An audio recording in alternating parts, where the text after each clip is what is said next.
चलिए, थोड़ी सी network issue की वजह से आज कुछ प्रॉब्लम्स आ गए हैं।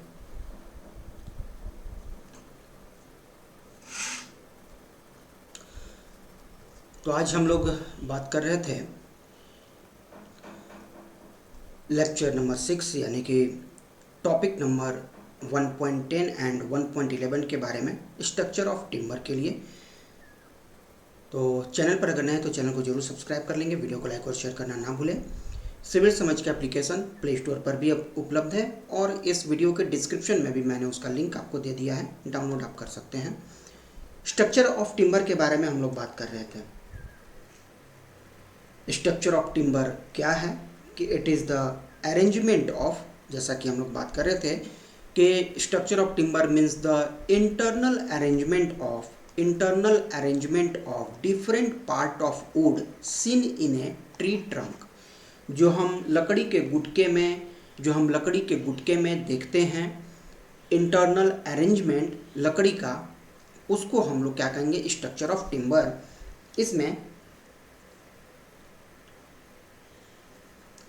इसमें हम लोग कौन कौन से पार्ट्स देखते हैं, तो कुछ इम्पोर्टेंट टर्म्स हैं इसमें।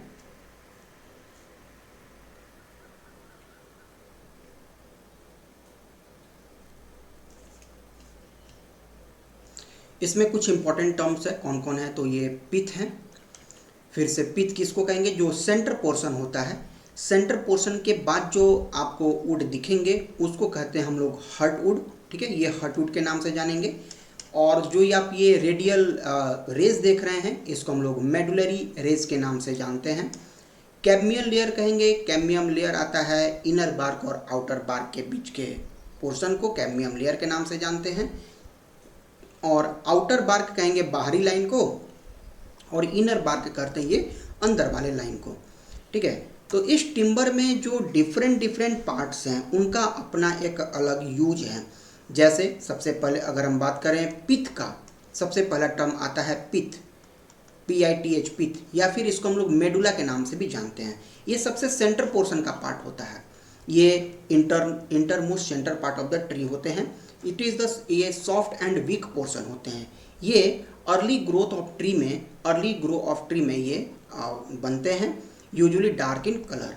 ये जनरली ट्री को बड़ा होने में हेल्प करते हैं। मतलब ट्री का जो कहा जाए कि सबसे बेसिक पार्ट सबसे पहले क्या तैयार होता है, तो वो पिथ होता है। पिथ के बाद बाकी सब चीज़ें वहाँ पर आउटर में तैयार होती हैं। पिथ के बाद आती हैं, पिथ जो सेंटर पार्ट हो गया, इसके बाहरी वाला पार्ट जो आता है ये हर्ट वुड कहलाते हैं। ठीक है, ये भी डार्क कलर में ही होते हैं, लेकिन पिथ से अलग इनका रंग होता है। ये स्ट्रॉन्ग, हार्ड और ड्यूरेबल भी होते हैं। It contain dead cell, best portion for engineering work. ये इंजीनियरिंग वर्क के लिए सबसे बेस्ट माने जाते हैं। तो सेंटर में होता है पिथ, उसके बाद आते हैं हार्टवुड एंड उसके बाद आते हैं सैपवुड। तो ये पोर्शन होता है हमारा सैपवुड वाला, ये पोर्शन होता है सैपवुड का, ये पोर्शन होता है हार्टवुड का, और सेंटर पार्ट का होता है पिथ। मतलब अगर पूछा जाए टिम्बर में कितने तरह के वुड प्रेजेंट हैं, तो ये 3 तरह के आप वुड यहाँ पर आप बता सकते हैं। ठीक है, तो इनका इस्तेमाल होता है बीम, कॉलम, फर्नीचर, डोर और विंडो के लिए, सब में हम लोग इसका इस्तेमाल करते हैं। जो बाहरी पोर्शन आ गया इसको हम लोग आउटर बार्क कहते हैं, आउटर बार्क कहेंगे। और जो इंटर पोर्शन आ गया, अंदर वाला जो लाइन है, इसको हम लोग इनर बार्क के नाम से जानते हैं। ठीक है, सेकंड आते हैं इसमें सैपवुड, थर्ड नंबर है सैपवुड। तो जैसा कि हमने पहले ही बताया कि सबसे सेंटर पोर्शन में पिथ, उसके बाद ये हार्टवुड का, और ये जो पोर्शन पीला वाला देख रहे हैं ये हमारा सैपवुड कहलाता है। ये आउटर लाइट कलर पोर्शन होते हैं। इट कंटेन लिविंग सेल, ये लिविंग सेल को कंटेन करते हैं, जबकि हार्टवुड डेड सेल को कंटेन करता है। ये कैरी सैप ये कैरी कर रहते हैं। सैप का मतलब हो गया कि वाटर एंड न्यूट्रिएंट्स रहते हैं। अब जहाँ पानी की उपलब्धता रहेगी वहाँ कीड़े मकोड़े लगेंगे। तो पेड़ में अगर कहीं से कीड़ा लगता है तो वो एरिया होता है सैपवुड का। ये लेस ड्यूरेबल होते हैं हार्टवुड से। क्यों? क्योंकि इनमें वाटर कंटेंट होता है, न्यूट्रिएंट्स होते हैं, तो इनमें इंसेक्ट अफेक्ट करते हैं, इनको आकर्षित करते हैं और इनको खाने के लिए आते हैं, तो उसमें कीड़े लग जाते हैं। ठीक है, ये सॉफ्ट होते हैं and easily attacked by the insects. तो बाहरी पोर्शन जो आप देख रहे हैं पीला वाला, ये हमारा सैपवुड होता है। अंदर का जो होता है ये हमारा हार्टवुड का होता है। ठीक है, तो and next one is cambium layer. Cambium layer के लिए कौन सा बात होता है, तो ये बहुत ही थिन लेयर होते हैं। कैडमियन लेयर कौन से लेयर होते हैं, ये एक थिन लेयर होते हैं जो सैपवुड और बार्क के बीच में रहते हैं। It is the responsible for growth of trees, trees के ग्रोथ के लिए रिस्पॉन्सिबल होते हैं। It produce new wood and bark, ये नया वुड और बार्क को प्रोड्यूस करते हैं। इसमें जो आप ये रिंग देख रहे हैं ना, ये रिंग जो बना हुआ गोल गोल गोल गोल, इसको एनुअल रिंग कहा जाता है। यही रिंग के मदद से ये पता लगाते हैं कि ये पेड़ कितना साल पुराना है ये, ठीक है। कैडमियन लेयर डायमीटर बढ़ाता है ट्री का। इनर बार्क और आउटर बार्क जो रहते हैं, पेड़ का बाहरी जो पोर्शन हो गया आउटर बार्क, और अंदर का पोर्शन जो आता है इस लेयर का, इसको हम लोग इनर बार्क के नाम से जानते हैं। It carries prepared food for the leaf to the tree parts. Outer most protective होता है, आउटर बार्क क्या होता है, आउटर मोस्ट प्रोटेक्टिव होते हैं। It protect from heat, rain, insect, mechanical injury, ये सबसे इसको बचाते हैं। जबकि इनर बार्क क्या करेगा, ये कैडमियम लेयर के बाहर होता है, ठीक है। तो मैं एक बार फिर से आप लोगों को मैं बताना चाहूँगा कि जो पेड़ का सेंटर पार्ट होता है उसको हम लोग ये पिथ के नाम से जानते हैं। इसके बाद जो वुड आता है ये हमारा बनता है हार्टवुड, उसके बाद आता है सैपवुड, सैपवुड और उसके बाद आता है हमारे कैडमियम लेयर। कैडमियम लेयर के बाहर होता है इनर बार्क और ये आउटर बार्क का। तो ये आपको याद रहना चाहिए ये टोटल ट्री के बारे में। अब आप ट्री में आप एक चीज़ देखे होंगे, ये जो गोल गोल रिंग बना हुआ है, देखिए इस तरह का रिंग गोल गोल आप देखे होंगे सभी लकड़ी काटने पे। तो ये रिंग को कहा जाता है एनुअल रिंग। और जो ये आप रेडियल वे में देख रहे हैं इसको मेडुलरी रेज के नाम से जानते हैं। तो ये रिंग का काम क्या होता है, ये रिंग ही बताता है कि ट्री का कितना साल पुराना है, ट्री का एज कितना हुआ, ये रिंग ही बताता है। Strength of timber can be estimated, इसके स्ट्रेंथ ऑफ टिम्बर भी स्ट्रेंथ भी से कैलकुलेट किया जाता है। Annual rings, concentric rings seen in cross section of trees, one ring present 1 year of growth. एक रिंग अगर है मतलब 1 साल के ग्रोथ में वो बना हुआ है। तो पेड़ में जो ये रिंग आप देखेंगे मतलब इससे यह निकाला जाता है कि यह पेड़ कितना साल पुराना है। मेडुलरी रेज क्या है, thin radial line from pith to the bark. ये जो रेडियल लाइन देखते हैं इसको हम लोग मेडुलरी रेल के नाम से जानते हैं। Help in lateral moving of SAP, lateral movement of SAP में हेल्प करता है। मतलब कि सैप का लेटरली मूवमेंट ना हो, सैपवुड क्यों, क्योंकि उसमें पानी और न्यूट्रिएंट्स कंटेंट्स रहते हैं, तो वो बाहर की तरफ में भागे नहीं, उसको बांधने के लिए ये रेज ये काम करती हैं। तो ये लेटरल मूवमेंट को रोकते हैं सैपवुड का। Store and transport food material, ये स्टोर और ट्रांसपोर्ट करने का भी काम करते हैं। तो स्ट्रक्चर ऑफ टिम्बर ज़्यादा कुछ नहीं है, आपको बस एक टिम्बर का स्ट्रक्चर याद रखना है। मतलब आपको ऐसा स्ट्रक्चर आप बना लीजिए, 2-3 बार प्रैक्टिस करेंगे याद हो जाएगा। सेंटर का नाम है पिथ, उसके बाद आता है हमारा हार्टवुड, फिर आता है सैपवुड, फिर आता है इनर बार्क, आउटर बार्क, इसके बीच में कैडमियम लेयर का आता है। इतना कुछ आपको अगर याद रहेगा। उसके बाद रिंग को एनुअल रिंग, एंड जो ये लाइंस देख रहे हैं इसको हम लोग इसको मेडुलरी रेज के नाम से जानते हैं। इतना कुछ आप अगर लिख देते हैं तो आपके लिए इतना कुछ सफिशिएंट होगा, इससे ज़्यादा कुछ आपसे पूछा नहीं जाएगा। ये स्ट्रक्चर ऑफ टिम्बर को मैंने एक पेज में लाने का कोशिश किया है जहाँ पर आपको हम क्लियरली दिखा सके कि आपको समझने में परेशानी ना हो। सेंटर पार्ट जो ये आप गोल देख रहे हैं ये हमारा सेंटर पार्ट हो गया बिल्कुल। ये किस नाम से जाना जाएगा, तो पिथ नाम से जाना जाएगा। सेंटर पार्ट के बाहर आता है कौन सा, तो हार्टवुड। आप देख लीजिए हार्टवुड कहाँ से आएगा, हार्टवुड इस पार्ट का भी नाम है। अगर ये पिथ यहीं तक का रहेगा, आगे का पार्ट सारा का सारा हार्टवुड हो जाएगा। यहाँ पर अलग दिखाने के लिए कलर को अलग हमने यहाँ पर किया हुआ है, तो हार्टवुड यहाँ पर दिख रहा है। हार्टवुड के बाद आया ये सैपवुड, देखिए सैपवुड भी इसी को इंडिकेट कर दिया, तो ये हमारा हार्टवुड, आप इसको लीजिए, ये हार्टवुड है और ये आ गया हमारा sapwood. This is the cambium layer, this is the inner bark, this is the outer bark, ठीक है। उसके बाद ये जो रिंग दिख रहा है एनुअल रिंग, अगर इसमें आप इस तरह का रेज अगर दिखा पाएंगे तो आपका ये कौन सा रेज कहलाएगा, मेडुलरी रेज कहलाएगा। तो ये मेन पार्ट्स हैं टिम्बर के, ये 6 जो हैं आपके मेन पार्ट्स हैं और 2 आपका रेज और रिंग कहा जाता है। टोटल 8 पार्ट्स आते हैं। तो इतना मैटर आपको याद रखना होगा।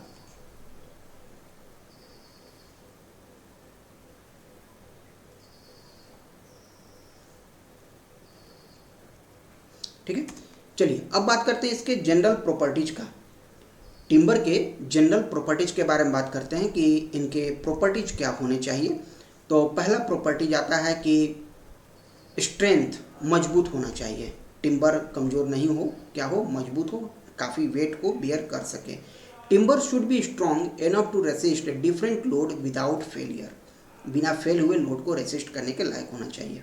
ड्यूरेबिलिटी, यह पानी, कीट मकोड़े, फंगस या क्षरण से बच सके ऐसा होना चाहिए, ना कि हम लकड़ी का यूज करें तो उसमें खराबी आ जाए, ऐसा नहीं हो। ड्यूरेबिलिटी होनी चाहिए, ज़्यादा दिन तक वो चल सके ऐसा होना चाहिए। हार्डनेस, टिम्बर हार्ड भी होना चाहिए।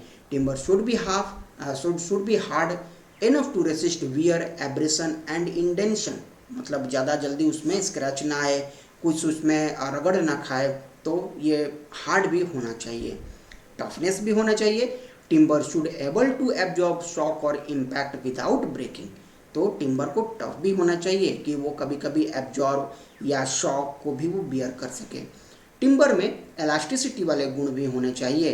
Timber should regain its original shape and size after removal of load, इन्हें कि अगर बेंच लगाए हैं, 10 लोग बैठे तो वो बेंच झुक गया, तो अगर लोग उठे तो वो फिर से सीधा नहीं हो पाए बेंच, ऐसा नहीं हो, वो अपने शेप में आ जाए, इस तरह की प्रॉपर्टी भी होनी चाहिए।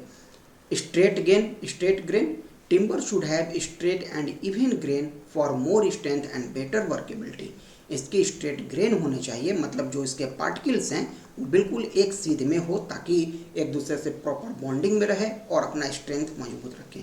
गुड अपीयरेंस, एक टिम्बर की गुड अपीयरेंस होनी चाहिए, देखने में अच्छा होना चाहिए, उसकी फिनिशिंग अच्छी होनी चाहिए और ओवरऑल लुक उसका दिखने में ठीक होना चाहिए।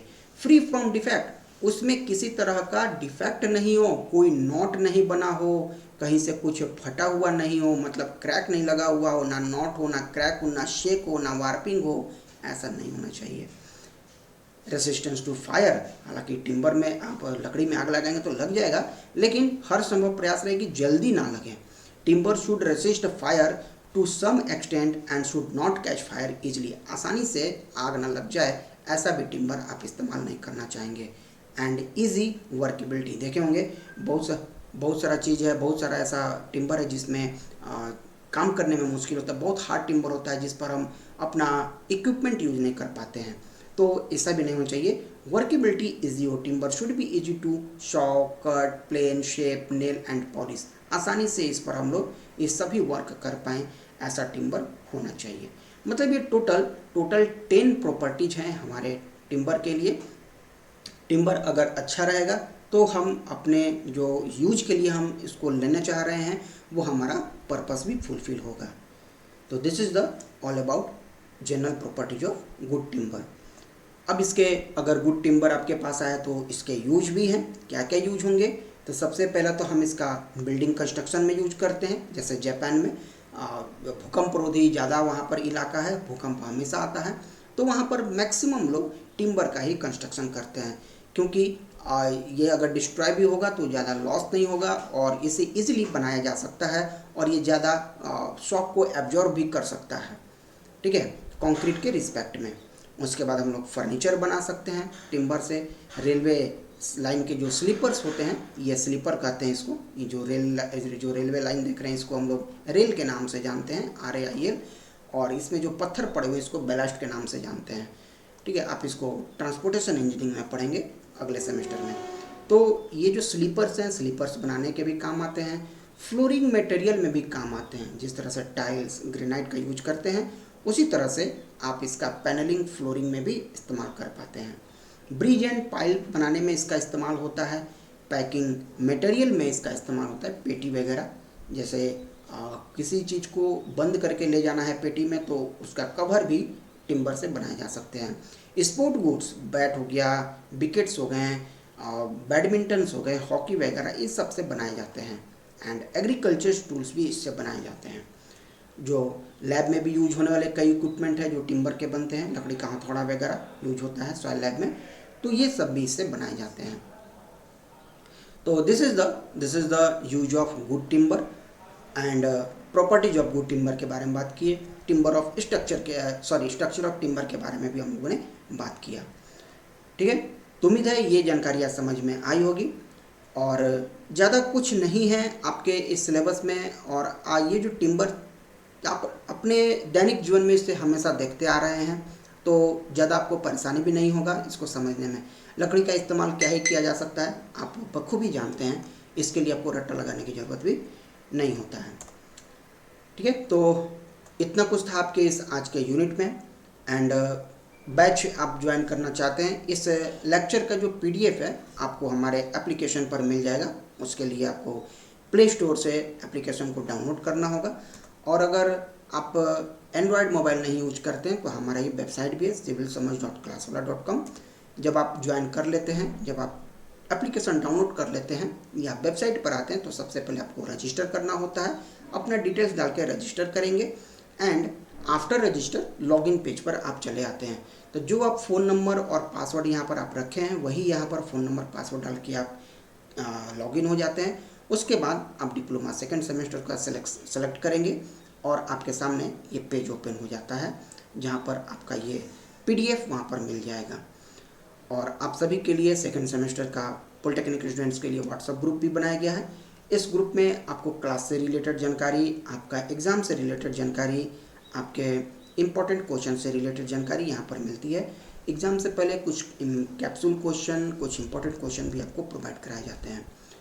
तो उम्मीद है आज की ये जानकारी मेरे द्वारा आपको समझ में आई होगी, मेरे द्वारा जो दी गई है आपको समझ में आई होगी। तो आज के सेशन में इतना ही रखते हैं, मिलते हैं अपने नेक्स्ट क्लास में कुछ नए टॉपिक के साथ। Thank you.